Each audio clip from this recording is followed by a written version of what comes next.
We need earmark reform. We do need earmark reform. I wish you would veto the bill. I do think that we need to get a hold of the earmarks situation. The Citizens Against Government Waste found about $6 billion in pork barrel projects last year. Congress is back at it. And by it, I mean their jobs. Passing bills, funding government, getting stuff done. At least some stuff. Lawmakers on Capitol Hill have agreed to a deal to fund the federal government through September. Yeah, they've had a little help greasing the wheels of negotiations from an old friend. One that's not so affectionately nicknamed Pork. Their more popular name, Earmarks. Quite the dirty word in Washington for a long time. But this isn't another story about DC dysfunction. It's about one possible solution to actually maybe help Washington function. First though, some background. Earmarks are typically hometown projects, like a bridge or an airport or a museum, that don't go through the typical vetting process. Instead, lawmakers slip them into bigger bills so the money for these projects is guaranteed. Earmarks got their name from the way the ears of livestock are marked to indicate ownership. But livestock isn't just beef, it's also pork. And over the years, this pork earned a bad rap for the way it often slid into unrelated bills in the dark of the night. They were projects that never got vetted, never got debated, used by leadership to buy another member's support.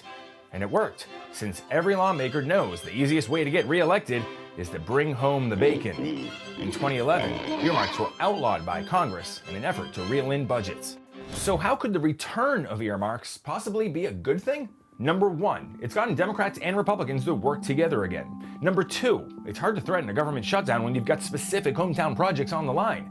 And number three, these aren't your grandmother's earmarks. I think it's a much more controlled process that we're going to go through. Conservative Congressman John Rutherford. There's a cap. Earmarks cannot total more than 1% of discretionary spending. And they have to be in writing, they have to be online. You have to have transparency and accountability. The new earmarks must meet higher standards of need, meaning no more secret middle-of-the-night allocations for bridges to nowhere. Earmarks 2.0 are funding a lot more community projects requested by local cities and nonprofits, like the electric charging facility for buses in Congressman Rutherford's hometown of Jacksonville, or sidewalk and sewer improvements in the Virginia district of Congressman Don Beyer. I think it helps a lot, and I'm really excited. We were allowed to put in 10 what they call community-specific projects. We got all 10. Community-specific project, is that the new PC name for earmarks? Yeah, well, earmark has a bad taste. It's nice to go with some wins, and it's great to be able to go home and say, hey, this is a new bridge, or this is a new sewer system which Alexandria needs, or we got body cameras for the Alexandria police. A good thing. So it all depends on the lens through which you view it. Camera one, camera two, camera one, camera two. Through one lens, it's pork, but through another lens, it's Congress clawing back control from the White House of how your tax dollars are spent. And let me tell you, nobody knows my district better than I do. The idea that we're going to have some bureaucrat in the Department of Interior telling me what I need to do about the St. Johns River is ludicrous. Camera one, camera two, camera one, camera two.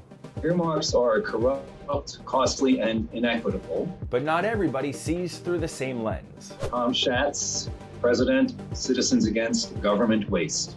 And what do you say to the conservative Republican members who say, I would rather have a say in where this money is going in my district than let the Biden administration and a bunch of bureaucrats decide? If members of Congress don't like the way that these projects are being funded by any administration, they should change the formula so that everybody has an equal chance to get the money based on need, not based on power. He and other watchdogs say earmarks prioritize relationships over merit. But Congressman Rutherford says it allows members to prioritize both. That's what we're elected to do. That's what the people want us to do. They bring their concerns to us, and we should get those things accomplished through those federal agencies. But right now, we have no power. Rutherford also comes back to the fact that earmarks make up just 1% of the country's discretionary budget, a small price, he says, to motivate members of Congress to pass bipartisan bills and not just block them, and even improve a few community assets along the way. Hey everyone, Noah Pransky here. Thanks for checking out the NBCLX YouTube channel. For more videos, click here.